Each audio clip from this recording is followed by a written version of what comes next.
Le parfum Terre de France, 100% des bénéfices au service de notre pays, présente Sud Radio Berkov dans tous ses états. Le face-à-face. Terre de France, ben oui, mais enquête 100% belge. Le clandestin de Daesh, l'enquête sur Oussama Attar, le cerveau des attentats du 13 novembre 2015. C'est aux éditions Kennes. Et vous avez écrit ce livre, Georges Dallemagne, dont vous êtes député belge. Et vous avez écrit ce livre avec Christophe Lamfaloussi, un journaliste, aux éditions Kennes. Et vous pouvez trouver le livre en librairie ou sur Amazon. Alors, le clandestin de Daesh, effectivement, le cerveau des attentats de Paris et de Bruxelles, puisque, comme vous le savez, novembre 2015, c'était le Bataclan, le Stade de France, le 11e arrondissement de Paris, et puis à Bruxelles, le 22 mars, c'est bien ça, Zaventem, l'aéroport et ailleurs. Et alors, c'est intéressant, Georges Dallemagne, vous êtes député CDH, belge, et puis vous étiez vice-président de la commission d'enquête sur les attentats de Bruxelles. Et vous venez me dire, juste avant que l'on commence cet entretien, que sur les 1000 pages de la commission d'enquête, a été cité une seule fois Oussama Attar. Et vous dites que Oussama Attar, et on le découvre dans ce livre, qui est une enquête tout à fait passionnante à lire, ça se lit comme un thriller, malheureusement, c'est vrai, c'est que tout porte à penser que le véritable cerveau des attentats, c'est Oussama Attar. Oui, absolument. C'est d'ailleurs le seul des inculpés ici dans le procès qui est en cours à Paris qui est inculpé et poursuivi comme dirigeant d'une organisation terroriste. Les autres sont membres d'une organisation terroriste. C'est lui qui a véritablement coordonné, imaginé, préparé, organisé les attentats de Paris et de Bruxelles. Sauf qu'à Bruxelles, comme vous le savez, ces attentats ont été improvisés. En réalité, Bruxelles devait servir de base arrière pour des attentats perpétrés en Europe, en France, certainement, à Schiphol, c'est-à-dire l'aéroport d'Amsterdam également, ça avait été imaginé, et peut-être même des attentats à Londres, en Grande-Bretagne, mais Bruxelles devait servir de base arrière. Ce n'est que parce que la NAS s'est refermée progressivement sur ces terroristes qu'ils ont improvisé cet attentat à Bruxelles le 22 mars 2016. Oui, c'est parce qu'ils étaient un peu, vous le racontez dans votre livre, ils étaient coincés, il faut qu'on agisse tout de suite, sinon c'est fichu. Mais alors, justement, votre livre, c'est vraiment le miroir qu'on promène le long d'une route, hein, ou le coup de pistolet dans un concert, comme disait Stendhal. Mais c'est quand même, cette organisation est tout à fait étonnante. C'est-à-dire, en même temps, il y a un côté pied nickelé, pied cassé, et en même temps, véritablement, à partir de la Syrie, à partir de l'Irak, à partir de tout ça, au fond, ce que vous avez requis par l'enquête, quoi, ce sont des gens qui ont été enrégimentés, effectivement, à Laeken, dans la banlieue de Bruxelles, enfin à Molenbeek, etc. On a beaucoup entendu parler. Et c'est comment se passe, parce que c'est ça qui est passionnant, je voudrais que vous nous racontiez, Georges Dallemagne, comment se passe cette enrégimentation, cette conversion, cette espèce de formation des djihadistes, qu'ils agissent au sud ou chez nous. Alors, ce qui est intéressant, justement, effectivement, avec Oussama Attar, c'est qu'on n'est pas tout à fait dans le prototype de ces djihadistes qui, effectivement, pour beaucoup d'entre eux, viennent du grand banditisme, comme vous l'avez dit, sont des pieds nickelés, sont pas forcément tous très malins. Là, on est en face d'un idéologue froid, qui est acquis à la cause depuis qu'il est tout jeune, qui vient d'une famille qui est très religieuse, mais pas forcément, elle, djihadiste. C'est la famille qui est arrivée en Belgique. C'est la famille qui arrive, c'est le grand-père, il va travailler dans les mines, à l'époque où on a besoin d'ouvriers dans le charbon, et puis il s'installe à Laken, qui est une des communes de Bruxelles, pas très loin du Palais Royal, une famille très religieuse, mais qui essaye, en tout cas c'est ce qu'on nous raconte, effectivement, de protéger ses enfants d'influences néfastes. Et pourtant ces influences, elles arrivent rapidement, et notamment une des premières influences, on est au tout début des années 2000, on est en fait au lendemain des attentats de New York de 2001. Ouais. Il y a des vétérans qui reviennent d'Afghanistan et qui viennent se présenter au pied de la Maison des Jeunes où se trouve ce jeune Oussama Attar, et qui viennent leur raconter leurs exploits, entre guillemets. C'est les Afghans, ce qu'on appelle les Afghans. Enfin, absolument, les returnistes, les vétérans d'Afghanistan. C'est une des influences, mais il y en aura d'autres. Il y aura une mosquée, il y aura des prédicateurs dans la rue, et ce sera la première strate, ce sera le premier moment de radicalisation d'Oussama Attar, qui va faire un premier voyage en Syrie. On est au tout début des années 2000, vers 2002, 2003, et qui va là se former à l'islam, qui va à l'islam plus radical, dans des instituts salafistes. Et puis, il va repartir, et il va, à partir de 2004, fin 2004, on n'a pas la date exacte, il va combattre dans les rangs d'Al-Qaïda, dans le fameux triangle sunnite qui se trouve du côté de Fallujah. Il va il va être blessé. Il va être capturé par les Américains, il va être mis dans cette célèbre prison d'Abu Ghraib. Les Américains vont d'ailleurs pas signaler directement aux Belges qu'ils détiennent un détenu belgo-marocain. Ils vont mettre un certain temps. Pourquoi, à votre avis? C'est une bonne question. Nous n'avons pas la réponse à cette question, mais c'est un des problèmes dans ce que nous avons vu dans notre enquête, c'est que les services de renseignement coopèrent peu entre eux. Et les Américains vont pas facilement lâcher des informations. Ils vont mettre 6 mois à avertir les Belges. Ils vont pas dire aux Belges pourquoi il est incarcéré, précisément. L'acte d'accusation irakien qui va condamner Oussama Attar à la perpétuité officiellement pour franchissement illégal de la frontière se révélera, mais il faudra du temps pour que les Belges aient cette information, être en fait un nom de code pour terrorisme. Mais ça, les Américains vont mettre un certain temps à le dire aux Belges. Donc effectivement, il y a eu déjà ça. Donc il reste quelques années à Abu Ghraib, et puis dans l'autre prison, dans une seconde prison, il restera quand même... combien? 8 ans? 7 ans. 7 ans, de 2005 à 2012, il va rester dans ces prisons. Il est donc, comme je le disais, condamné à perpétuité. C'est ça. Il va, les services secrets belges vont venir le voir en prison et vont penser que c'est un type qui en fait n'est pas très dangereux, un gars un peu innocent qui aurait franchi la frontière sans trop le savoir et qui pourrait leur servir comme ce qu'ils vont appeler un pot de miel, un honeypot. Et donc ils vont essayer de le faire, de le ramener en Belgique pour l'utiliser comme infiltrant dans les milieux djihadistes à Bruxelles. On va le retourner et puis il va nous servir. Voilà, c'est un peu l'idée qui naît dans la tête des services secrets belges. Mais vous montrez très bien que c'est plutôt un vœu pieux et un peu naïf, non? En tout cas, très clairement, rapidement, les Américains les mettent en garde. En disant, écoutez, soyez prudents, ce gars, on a 6 rapports négatifs sur lui en prison, il est foncièrement et violemment anti-américain, il a essayé de se faire la belle, les services secrets français vont aussi aller le voir en prison, ils vont aussi émettre des signaux très négatifs, les services marocains vont aussi aller, tout le monde s'intéresse à Oussama Attar, et donc très clairement, ce gars est beaucoup plus dangereux que ce qui est présenté, a priori. Et donc... Et malgré ces alertes, certains services, parce que certains services belges vont alerter également, mais certains services secrets belges vont dire non, il faut le ramener, il va nous servir, nous allons le contrôler, nous allons être en capacité de le surveiller, d'éviter d'ailleurs qu'il reparte sur zone, en guerre, en Syrie ou en Irak, et nous allons pouvoir l'utiliser pour nous-mêmes, pour nos intérêts de sécurité. C'est en tout cas ce qu'il continue à penser pendant des années, alors même que les signaux d'alarme continuent de s'accumuler. Et nous allons parler de cette étonnante séquence de Oussama Attar comme martyr, comme victime, qu'il faut absolument exfiltrer de l'enfer irakien. On en parle tout de suite après les informations. Et je suis certain que ces révélations vous font déjà réagir. Alors vous nous appelez au 0826 300 300, vous aurez la parole d'ici un quart d'heure, une demi-heure. À tout de suite. Sud Radio Berkov dans tous ses états. Et c'est le 2 novembre dernier que Yassine Attar, le frère d'Oussama Attar, a été interrogé. C'est qu'on est en plein tribunal, effectivement, depuis quelques semaines, et ça va encore durer quelques semaines. Tribunal qui juge ce qui s'est passé au Bataclan et ailleurs, effectivement. Et alors, nous arrivons...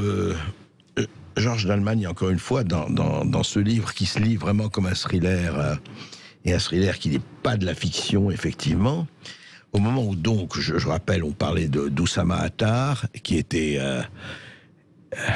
été reconnu comme l'un des cerveaux de ce qui s'est passé le 13 novembre 2015, chez nous en France, et puis ce qui s'est passé le 22 mars 2016 en Belgique. Et à un moment donné, donc, s'est organisé en Belgique une campagne, très grosse campagne, pour libérer le soldat Attar. On ne disait pas le soldat, bien sûr, je parle du soldat Ryan, mais enfin, oui, il est malade, il est au bord de la mort, il a un cancer du rein, il faut le libérer. Racontez-moi cette campagne, parce que c'est étonnant. Oui, c'est une campagne très étrange. D'abord, on ne sait pas exactement qui est à l'initiative de cette campagne. La famille, non ? La famille, oui. Donc ça, c'est l'hypothèse la plus probable. Mais certains avocats d'Oussama Attar nous disent également, mais vous savez, on a été manipulés parce que ce sont les diplomates belges qui nous disent que Oussama Attar souffrirait d'un cancer du rein en phase terminale. Bon, les diplomates belges ont démenti, évidemment. L'hypothèse la plus probable, c'est que c'est la famille qui fait pression, mais ce serait intéressant de faire quand même la lumière sur l'origine de cette campagne. Et on a des organisations d'extrême gauche, des organisations islamistes, des députés de plusieurs partis politiques, Amnesty International, qui se mobilisent pour, dans une campagne sous l'étiquette « Sauvons Oussama Attar ». Oussama Attar qui est décrit comme ayant simplement apporté de l'aide humanitaire en Irak, qui aurait simplement franchi une frontière sans avoir les papiers nécessaires pour franchir cette frontière, et qui serait détenu dans l'indifférence générale, qui serait en Irak, donc, en Irak, dans des conditions extrêmement pénibles, qui souffrirait encore une fois d'une maladie au stade terminal.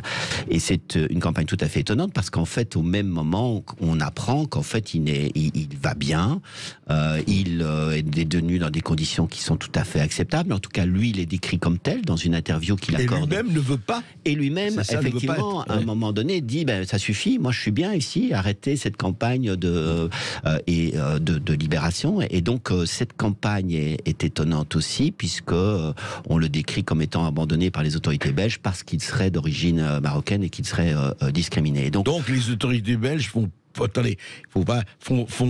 partie sont un racisme systémique, pratiquent un racisme. Ils ont peut-être pas employé cette expression, mais enfin c'est pas loin. En tout cas, c'est clair que il est décrit comme étant abandonné par les autorités belges et parce qu'il est et donc voilà. Et donc alors clairement cette campagne, elle est assez. Moi, je me souviens très bien, comme député, j'avais été approché par ces organisations pour demander la libération d'Oussama Attar, et il m'avait semblé évident que ce jeune gars n'avait rien à faire là-bas, en Irak, en 2005, dans ce triangle où opérait Al-Qaïda, et que son curriculum était pour le moins suspect. Et donc je ne m'étais évidemment pas mobilisé en me disant, moi, cette affaire me paraît et c'est allé très loin dans les médias, un peu partout, ça a été... Alors, ça a été en tout cas repris dans tous les médias belges, et donc qui s'inquiétaient effectivement de ce jeune Belge. C'était le seul à être incarcéré en Irak,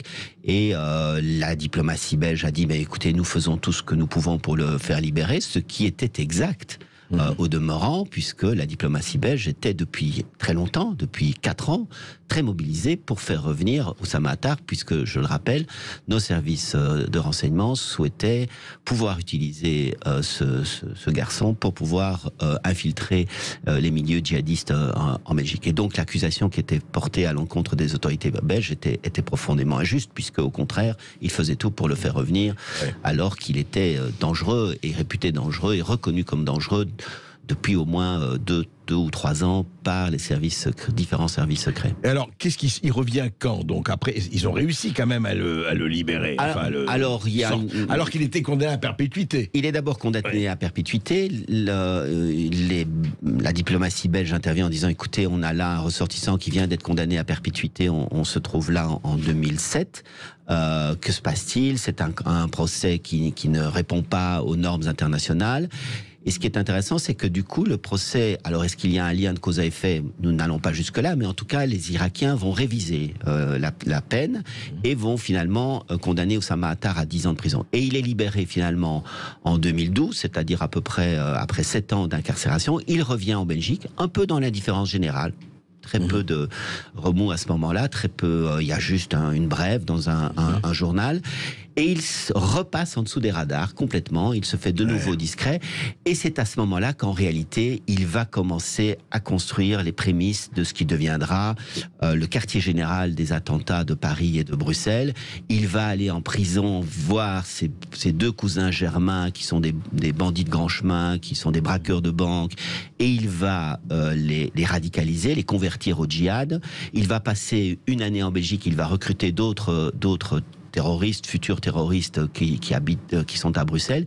Il va alors, en fin 2013, repartir sur le terrain de la guerre, puisqu'il va d'abord, après un séjour en Tunisie qui reste tout à fait étrange là également, il va repartir en Turquie et en Syrie. Et de manière très curieuse, il n'aura pas été du tout contrôlé, contrairement aux promesses qui avaient été faites à l'égard des Américains et des Irakiens. Oui, parce que les Irakiens et les Américains l'avaient libéré en disant « Ok, vous le reprenez, mais vous le surveillez comme l'huile sur le feu. » Absolument. Et on avait un précédent en Belgique, c'est qu'on avait deux terroristes qui avaient été incarcérés dans cette prison américaine dont le nom m'échappe tout à... Pas Abu Ghraib, oui, l'autre. L'autre, voilà. Oui. Et les Belges avaient tenu effectivement ces deux terroristes sous contrôle. Et donc on avait un précédent. Sauf que là, pour Oussama Attar, visiblement, il n'y a aucun contrôle. Et pire, il parvient à obtenir facilement un nouveau passeport, alors que la promesse avait été faite qu'il n'obtiendrait pas de nouveau passeport. Et il repart donc en Syrie et il va gravir très rapidement tous les échelons de... il part chez Daesh à ce moment-là. Voilà, Daesh, et il va être très rapidement promu d'abord le responsable des gardiens des otages. Nicolas Hénin notamment est certain de l'avoir rencontré là-bas.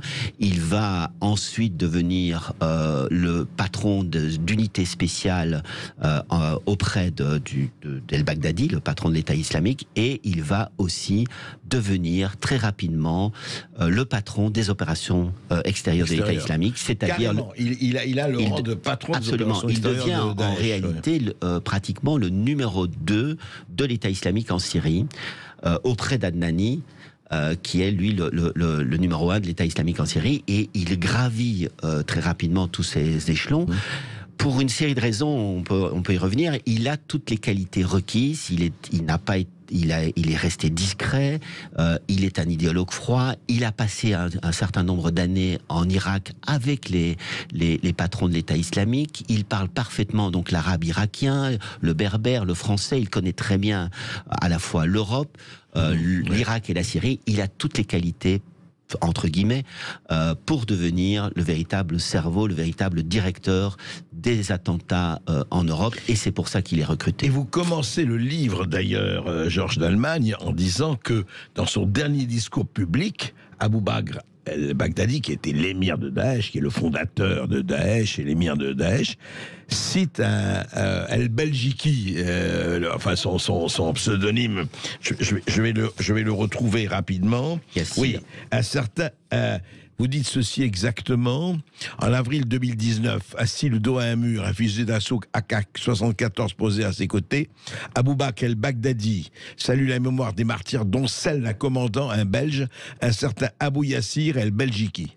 Oui, c'est tout à fait extraordinaire de voir que Abou Bakr el-Baghdadi, le patron donc, de l'État islamique, sort de sa réserve après 5 ans de silence. 5 ans qu'il n'avait émis aucun message, qu'il n'était pas apparu en public, pour saluer la mémoire d'en fait Oussama Attar. C'est dire à quel point Oussama Attar était devenu important dans l'État islamique. Et donc, ce qui est très curieux dans toute cette histoire, effrayante, hein, donc tout ce parcours, c'est à quel point cet homme est encore méconnu finalement du grand public. On connaît Salah Abdeslam, on connaît Abaoud, qui a été son commandant opérationnel ici pour les opérations. Salah Abdeslam qui est lui, qui est sur le banc des accusés. Le seul survivant des commandos parisiens. Abaoud, qui lui était le coordinateur opérationnel ici sur Paris, mais ils avaient un patron, c'était Oussama Attar, et Oussama Attar, lui, effectivement, il a réussi à rester extrêmement discret, alors que c'est lui qui a recruté les équipes, qui les a envoyées, qui les a financées, et qui, encore une fois, a réussi à se faire passer pour quelqu'un de tout à fait innocent de tout crime, et que certains politiques belges, certains services secrets belges ont souhaité faire revenir en Europe, alors qu'il était incarcéré en Irak, pour s'en servir comme taupe. Alors justement, on va en parler après, que ce soit des services secrets belges ou des Français ou etc. Alors évidemment, il y a toujours des erreurs, c'est facile. L'art est aisé, la critique est facile, mais surtout dans cette matière, les opérations sont difficiles. Pourquoi il y a eu de tels trous dans la raquette? On va en parler tout de suite après ceci. Sud Radio Berkov dans tous ses états. Et d'autres sont dans tous leurs états, en tout cas. Le clandestin de Daesh, un livre qui se lit vraiment comme un thriller, je l'ai dit, je le répète, chez Kenz Éditions, avec Georges Dallman et Christophe Lampaloussi, qui racontent l'histoire d'Oussama Attar. Au moment où, en ce moment, se tient le procès des attentats du Bataclan, du Stade de France et dans le 11e arrondissement, eh bien, c'est passionnant de raconter effectivement ce que fait Georges Dallman, le député belge Georges Dallman, de raconter un peu cette histoire d'Oussama Attar. Donc, il s'y met, il repart. D'ailleurs, c'est extraordinaire parce que ça s'est arrivé pas seulement pour Oussama Attar. En fait, on sait qu'ils sont quand même plus ou moins sulfureux, c'est le moins que l'on puisse dire. Et puis, ils ont des passeports, et puis ils repartent, et puis ils reviennent. Je sais pas, c'est plus des trous dans la raquette, c'est des béances à un moment donné. Mais enfin bon. Et donc, est-ce qu'ils préparent les attentats du Bataclan et les attentats de Paris, les attentats de Bruxelles? À votre connaissance, Georges Dallman, sont préparés en Syrie ou sont préparés en Europe? Non, c'est la DGSI qui le dit dans un document qui a été donc les services de renseignement intérieur français qui le disent dans un document qui a été déclassifié récemment. Le point zéro de la préparation des attentats de Paris, c'est novembre 2014, une réunion entre Oussama Attar, qui est déjà revenu en Syrie, à la frontière entre la Syrie et la Turquie, oui, avec Ibrahim El-Bakraoui, pardon, son frère Khalid El-Bakraoui, qui est son cousin germain, qui va d'ailleurs se faire exploser à Bruxelles le 22 mars 2016. C'est à ce moment-là que se décident vraiment les attentats de Paris. Il y avait déjà évidemment des prémices, il y avait déjà la volonté de frapper l'Europe, mais on n'avait pas encore de scénario. C'est à ce moment-là que se dessine le scénario, c'est à ce moment-là que le compte à rebours pour les attentats du 13 novembre 2015, c'est-à-dire un an plus tard, démarre. En tout cas, c'est ce que nous apprend les services secrets français. Et donc, à ce moment-là, va se mettre en place à la fois une structure opérationnelle à Bruxelles, une espèce de quartier général opérationnel. Et qui est à Aleken ou à Molenbeek? Qui va être dans différentes planques, en fait. Au total, 6 planques vont être utilisées et qui va évidemment être coordonné à partir de Raqqa, la capitale de l'État islamique. Oui. Ce qu'il faut dire, c'est qu'on ne le sait pas suffisamment, c'est qu'on parle beaucoup de Molenbeek, mais en fait, dans la hiérarchie des terroristes, il y avait ce qu'on peut appeler, et ce qu'appellent d'ailleurs ici les juges antiterroristes français, la bande de Laken, qui en fait est hiérarchiquement supérieure. C'est-à-dire qu'à Molenbeek vont être recrutés surtout des logisticiens, des poseurs de bombes, des gens qui vont véritablement être aller sur des kamikazes sur le terrain. Mais les patrons opérationnels, les coordinateurs opérationnels, qui sont les frères El-Bakraoui notamment, qui sont Attar, qui sont Sami Djedou, qui sont d'autres, vont être recrutés à partir de Laken. D'accord. Et c'est intéressant parce que la quasi-totalité, alors c'est intéressant, ils viennent frapper effectivement en France, mais la quasi-totalité sont de Belgique, ont été recrutés en Belgique. Alors oui, c'est quand même ça qui est effrayant, et c'est pour ça que nous avons aussi voulu que cette vérité soit sue, c'est qu'il y a une responsabilité belge qui est évidemment très lourde dans toute cette histoire. 14 des prévenus, des inculpés sur les 20 inculpés ici pour les attentats de Paris sont soit belgo-marocains, soit des Français ayant résidé en Belgique, soit même les frères Klein en réalité, qui sont français, qui ont été recrutés à travers la filière des Buttes-Chaumont, sont en réalité, ont passé un certain nombre d'années en Belgique, et c'est ça aussi qui crée le lien entre certains terroristes français et certains terroristes belges. Et oui, donc il y a effectivement là des questions lourdes à se poser pour savoir comment ce terreau a pu se développer dans certains quartiers bruxellois. Et à votre avis, avec je pense, si vous voulez, que la Belgique était un pays qui n'avait pas de culture de sécurité. C'est un pays qui est, oui, à certains égards, un pays probablement bon enfant, qui ne voyait pas les difficultés, qui niait les problèmes, qui avait une forme de naïveté par rapport à une certaine forme de radicalité, et qui a probablement pas suffisamment développé ses capacités, notamment de renseignement. Nos services de renseignement étaient très largement sous-équipés, n'avaient pas suffisamment de moyens pour pouvoir détecter, observer. Je pense que ça a été un des problèmes très importants. Bon, beaucoup de services de renseignement dans le monde entier ont été abusés. Je pense que ça a été un échec de l'ensemble des services de renseignement. Mais Mais en tout cas, pour la Belgique, il y avait à la fois un manque de moyens et probablement un manque de vigilance par rapport à ce qui était en train de naître. Alors, aussi sans doute par le fait qu'on n'avait pas le sentiment qu'on allait être frappé nous-mêmes, et peut-être qu'il y a eu là aussi une forme de cécité par rapport à des individus qui circulaient, qui allaient en France, qui allaient ailleurs, mais qui probablement ne posaient pas de menace directement sur la Belgique. Et je crois qu'il y a effectivement là vraiment une responsabilité.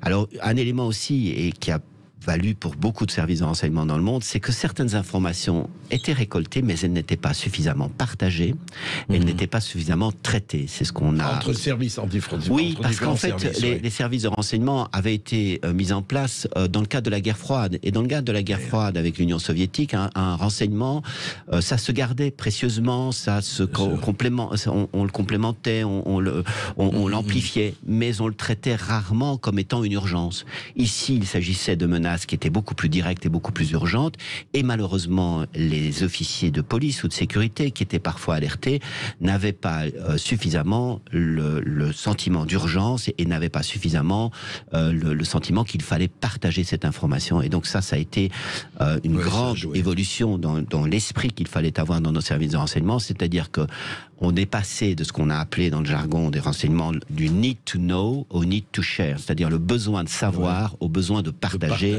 Ça, c'est une grande évolution, je pense, dans les services de renseignement européens en général. À suivre, on va en parler, parce qu'on va aussi en parler, de savoir si inconsciemment le politiquement correct n'a pas aussi joué. Mais c'est une autre histoire dont on parle tout de suite après ceci. Et bien, vous commencez déjà à nous appeler au 0826 300 300. Il vous reste une demi-heure, alors dépêchez-vous de nous appeler pour poser vos questions à Georges d'Allemagne. Le parfum Terre de France, 100% des bénéfices au service de notre pays, présente... Ici Sud Radio. Les Français parlent au français. Je n'aime pas la blanquette de veau. Je n'aime pas la blanquette de veau. Sud Radio Berkov dans tous ses états.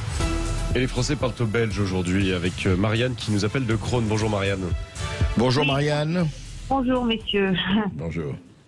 Donc, je t'appelais là pour savoir pourquoi, pour dire que normalement un service de renseignement, c'est fait pour renseigner en amont, pour pouvoir anticiper un fort risque d'attentat. Donc pourquoi le téléphone Oussama Attar n'était-il pas sur écoute, ou son informatique, son Internet? Ça aurait évité tout ce qui est arrivé en France. Parce que là, pour rapprocher à ce qui se passe aujourd'hui, jusqu'à quand la police nationale va être empêchée d'agir quand on voit que ce qui était écrit sur les murs, c'est-à-dire de tuer des policiers et de tuer des femmes policières, est inscrit noir sur blanc et qu'on le constate aujourd'hui. Il y a un policier qui a failli être tué par un Algérien. Voilà, donc c'est... Oui, vous raccrochez ça à ce qui se passe presque quotidiennement tous les jours aujourd'hui, Marianne, c'est ça? Ah oui, parce que là, il y a un fort risque que d'autres attentats gratuits se produisent. Hein, parce que là, oui, c'est pas gratuit pour eux. C'est pas gratuit. C'est pas gratuit. Non, mais bon... non, je comprends. Ils ont aucune... c'est gratuit parce qu'il n'y a aucune raison.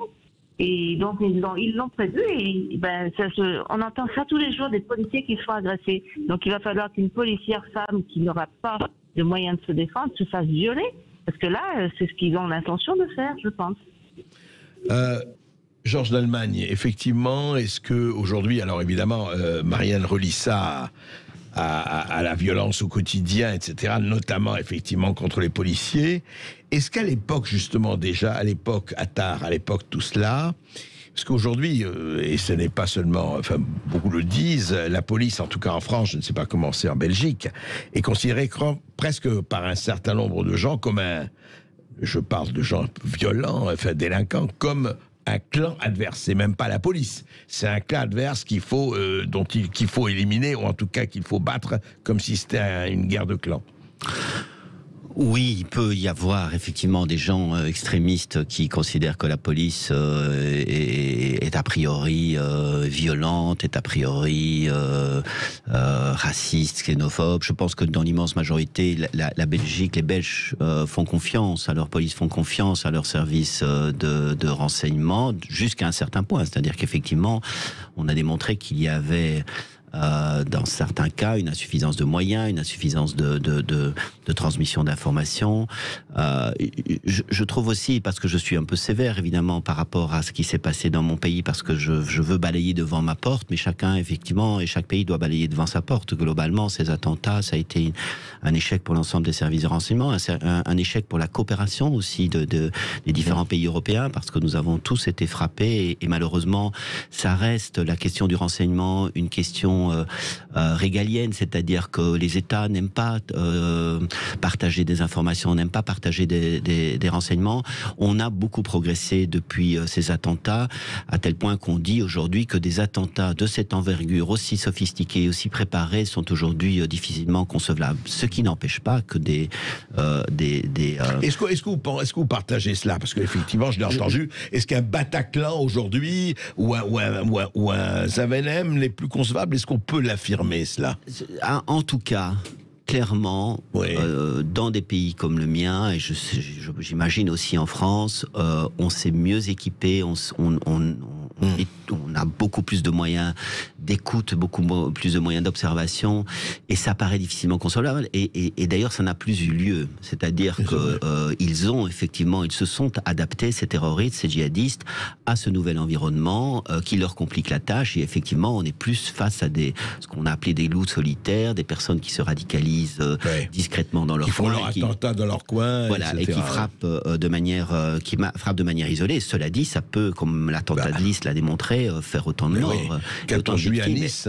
Voilà, et ça peut être aussi inquiétant et aussi menaçant. C'est pour ça que, fondamentalement, le grand combat qu'on doit encore mener, c'est le combat idéologique, et c'est un peu ce qu'on dit aussi dans notre livre. Il s'agit d'une idéologie radicale, extrémiste, et c'est cette idéologie qu'il faut combattre. C'est un combat qui est politique avant tout, et donc politique, civilisationnel, culturel, au sens large du terme. Qui est effectivement de faire en sorte que ces individus, qui sont parfois soutenus par des pays tiers, par des régimes totalitaires, des régimes extrémistes, pour venir fragiliser nos démocraties, eh bien effectivement que cette idéologie puisse être qualifiée comme elle se doit, puisse être identifiée, et qu'on puisse effectivement avoir un débat très clair sur cette idéologie. Ça me paraît effectivement assez nécessaire, c'est le moins que l'on puisse dire. Merci Marianne pour votre appel. Nous allons maintenant à Perpignan avec Alain. Bonjour Alain. Bonjour Alain. Bonjour. Bonjour Monsieur Berkoff. Bonjour. Bon, je ne vais pas vous dire encore que je suis un fan, disons, assidu de votre émission. Non, je voulais vous dire au sujet de la discussion que vous avez aujourd'hui. Oui. Alors, moi, je suis un peu étonné de cette histoire sur les services de renseignement. J'ai travaillé en Jordanie. Il y avait le représentant de la CIA à l'ambassade américaine, que je connaissais parce que nous faisions de l'escalade ensemble, ça n'avait rien de politique. Ouais. Il parlait arabe, vous me pardonnerez l'expression, comme une mosquée. C'était un Américain de souche, de Californie. Parallèlement à ça, il parlait un français parfait. À l'ambassade d'Espagne, il y avait un ami de pareil, on faisait de l'escalade, Carlos, service de renseignement, qui parlait arabe, lui aussi comme une mosquée. À l'ambassade de France, il n'y avait personne. Et parallèlement à ça, les deux universités réputées au Moyen-Orient, c'était Damas à l'époque et la Jordanie. Et il y avait des étudiants qui venaient pour apprendre l'arabe. Il y avait des Anglais, des Suisses, des Espagnols, beaucoup de Russes. Et il n'y avait pas un seul Français. Vous voyez ? Alors, je me pose la question... Parce que c'était vers quelles années ça? Vers quelles années, Alain? C'était en 1990 par là. 90, d'accord. Alors je vais vous dire ceci. C'est une histoire personnelle qui m'est arrivée parallèlement à ça. Oui, allez-y. C'était au Vietnam. Au Vietnam, j'étais pendant la guerre américaine, la communauté française était assez réduite, et aux soirées, il y avait d'ailleurs comme en Jordanie, comme partout, il y avait toujours l'espion de service vietnamien. Un avocat qui faisait son service militaire, très sympathique par ailleurs. Et on avait sympathisé. Et vous vous souvenez du TET 68 ? Bien sûr. L'offensive du TET, la fameuse offensive du TET. Oui, ils sont arrivés jusqu'à Saigon. Ils ont même, je peux vous le dire, envahi l'ambassade des États-Unis. Parce que moi, j'ai vu le commando avec aligné 9 gars devant l'ambassade des États-Unis. Eh bien, la veille, comme c'était le TET et comme j'étais enseignant là-bas, c'était les vacances, j'avais décidé de monter dans le nord du Sud-Vietnam pour les vacances, vous voyez. Et je m'étais un peu discuté avec ma femme qui ne voulait pas venir, mais je dis, je partais tout seul. Je vais faire un tour en ville la veille du TET. Et je rencontre ce monsieur. Bonjour, monsieur Trim-Pram-Trung. Et je lui dis, voilà, j'ai décidé de monter dans le Nord. Il me dit, monsieur Corrèze, ne montez pas dans le Nord. Restez chez vous, bien gentiment. Mais j'ai dit, pourquoi? Au revoir, monsieur Corrèze. Terminé. Là-dessus, je suis resté chez moi. Le TET a démarré à 9h du soir, vous savez, avec les pétards. Et à minuit, c'était les Kalachnikovs. Donc, ce gars-là, il était prévenu. Au courant de l'invasion des Viettes, l'ambassade américaine ne le savait pas. Alors, quand je vous écoute, c'est pour ça que je vous ai posé la question, vous dites qu'il y a des problèmes de faiblesse dans les services de renseignement. Mais les problèmes de faiblesse, il faut les régler rapidement. Est-ce que, alors, justement, parlons-en, ce que dit Alain par rapport à la connaissance de la langue arabe. Est-ce que ça a beaucoup joué? Et c'est vrai qu'on se rappelle, même en Amérique, il y a encore 20 ans ou 30 ans, vous aviez très peu d'arabophones à la CIA ou au FBI. Enfin, la CIA. J'en ai connu. Donc, est-ce que c'était le cas, je ne sais pas, en Belgique? Est-ce que c'est le cas? En France, est-ce que tout ça a bougé? Je pense que oui, moi. Oui, je pense qu'il ne faut pas jeter le bébé avec l'eau du bain. On a commis des erreurs, on en commettra certainement encore. Je pense qu'on apprend du passé.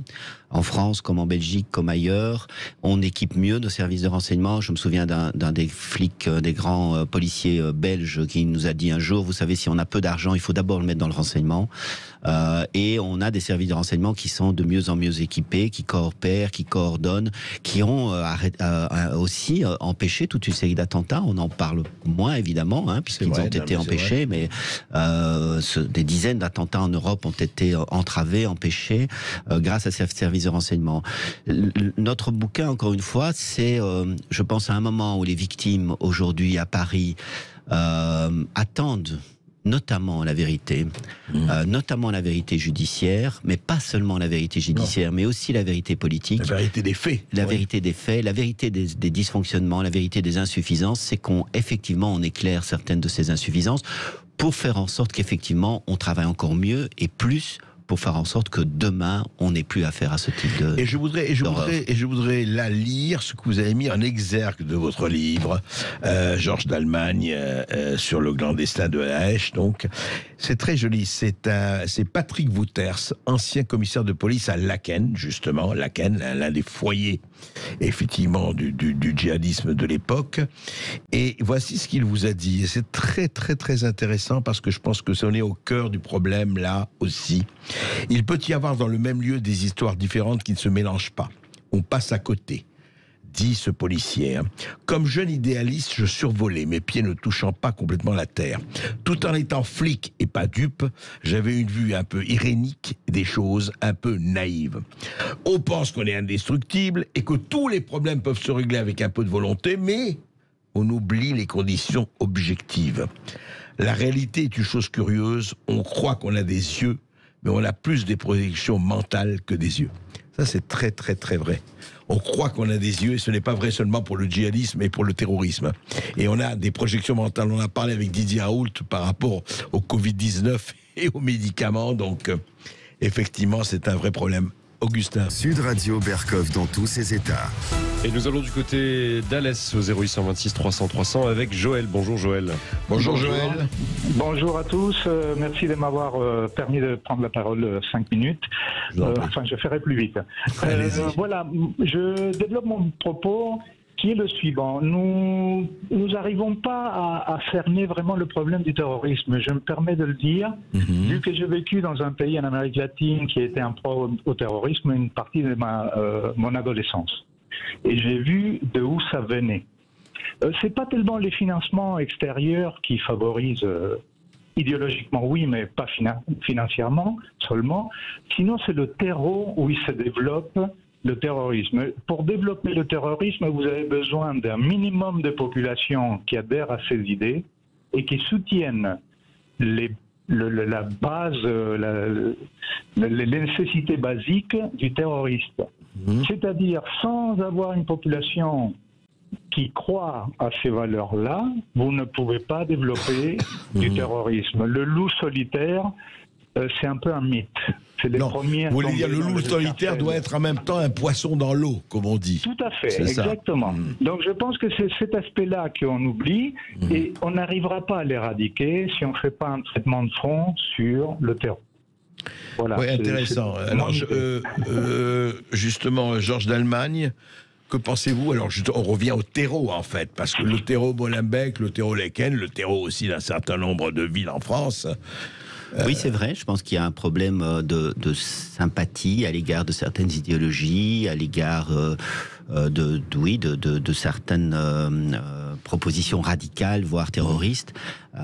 C'est notamment beaucoup instrumentalisé par des pays comme l'Arabie Saoudite, comme le Qatar, qui financent une idéologie qui a tendance à faire croire que, par définition, il y aurait un problème de discrimination, il y aurait un problème de ségrégation, il y aurait un problème et donc toute cette idéologie victimaire, elle est pour certains, certainement pas tous et certainement pas la majorité des populations musulmanes avec lesquelles on a effectivement il n'y a absolument aucune difficulté, mais chez certains cela marche et effectivement ces personnes considèrent qu'elles subissent en permanence des injustices qui parfois peuvent être vraies, mais qui parfois sont complètement aussi supposées.